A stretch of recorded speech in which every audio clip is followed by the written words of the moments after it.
Right, we'll wobble. We'll wobble. Wobbly wheels. Wobbly wheels. Welcome back to Delboy's Garage.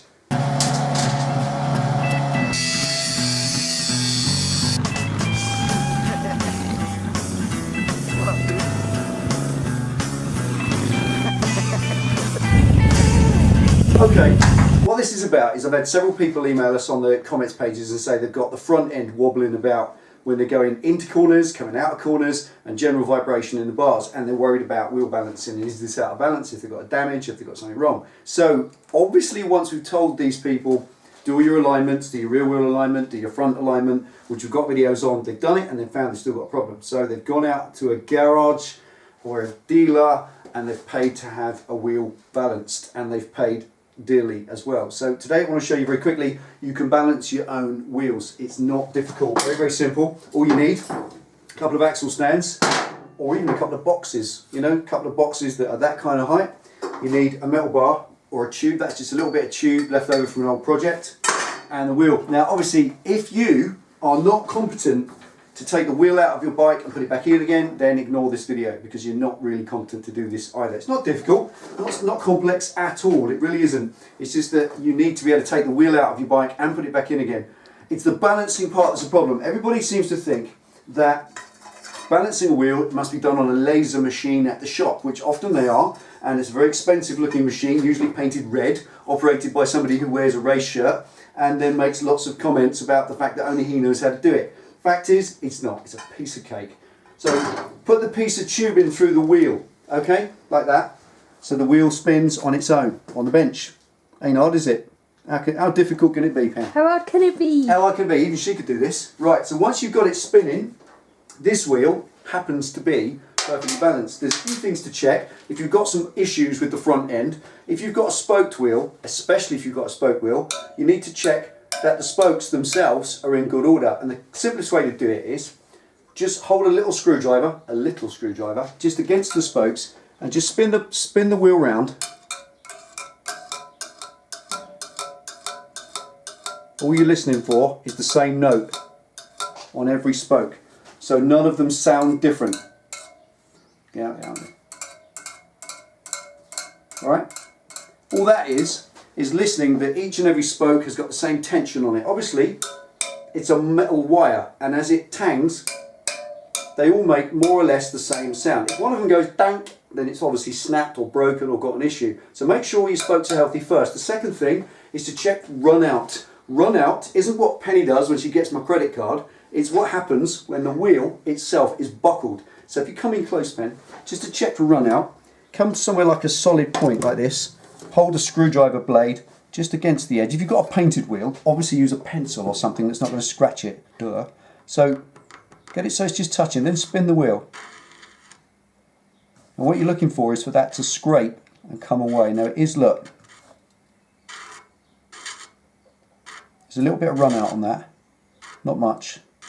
But that is acceptable. Now if you've got a race bike, sports bike, GSX-R 1000, whatever, your wheel will be alloy and it will be razor straight. If it isn't, then that could be an issue. And believe it can happen. Potholes, curbs, bumping up, that kind of thing. Wheelies, boys, that happens a lot on Ducatis. They egg the front wheels where you come slamming down. If you're not very good at laying it down after a wheelie, that can cause a problem. So you're checking for run out side to side. You're checking for run out that way, so egg shape. If everything is straight, you then move on to the balancing issue. And that's most likely to be the issue. Each and every wheel, when it's made at the factory, is made as uniformly in a circle as it can possibly be. But ultimately, a wheel rim, a steel wheel rim like this, and an alloy rim is a piece of extrusion. It's basically a long strip of sheet metal that's then crushed into this shape, and it's then curved around a bend, like a rounded thing, a mould, and it's then held together and welded. So that used to be a straight piece of steel. So there's obviously going to be an issue that maybe it's not completely uniform in its weight and its thickness. Where it's welded, maybe thicker or thinner. So no wheel at all, except possibly carbon fibre wheels from the factory, are completely perfect. And the same goes for tyres. Tyres can cause the issue as well. It's called Easter egg syndrome. You know what I mean by this? You look inside an Easter egg and you see that thick bit inside. Inside a tyre, where tyres are moulded, the outside's perfect. But on the inside you can get thicker bits of rubber so that it goes out of balance. So that's why we have to have weights on the wheel to balance it so it's perfectly balanced and it runs true. Now on this wheel, where are they? Here they are. these weights here were fitted by the factory, and I'm not going to take them off because they're correct, and this wheel is pretty much balanced perfectly. But what I'm going to do, I'm going to use a cup, like a little, just going to use a metal 19mm nut, and I'm going to use that to deliberately outbalance the wheel. Now, actually I'll tell you what I'll do, it's too near the weights, so I'll put it about there, the other side, that's it. Now, this wheel, if I put that there now, it's a delicate process. You can see, just let it go on its own, and you'll see, you see how it's pulling itself back. You see, that's actually quite a good weight. It's finding itself, and that will come back, and gradually it will find the lowest point. So we'll find that, let's just let the wheel find its lowest point. So it takes a couple of seconds, just leave the wheel alone, there's nothing on it, let the bearings do the work, and then you'll find the lowest point. Now that means that the heaviest bit's at the bottom, laws of physics, Jim. So naturally, from that point there we are, that's roughly the lowest point. Come straight up, directly above, and that's where you put the weight to counterbalance it. Now watch, it will roll, and it won't self-center again at the bottom. If it does, now starting to go back, that's not, there you are. So what we've done now, I've weighted that wheel there. Obviously these factory weights are not quite correct. Don't believe that anything made in a factory is perfect. It really isn't, it's mass produced. So this wheel is very slightly out of balance. The maximum speed of this is a scrambler wheel is about 85, 90 mile an hour. If you've got a superbike or a ZZR 1400 or something that's 180 mile an hour and you're going to go do track day, honestly, this is a lot more crucial. So get your wheel weight, static balancing this is called, there it is, look.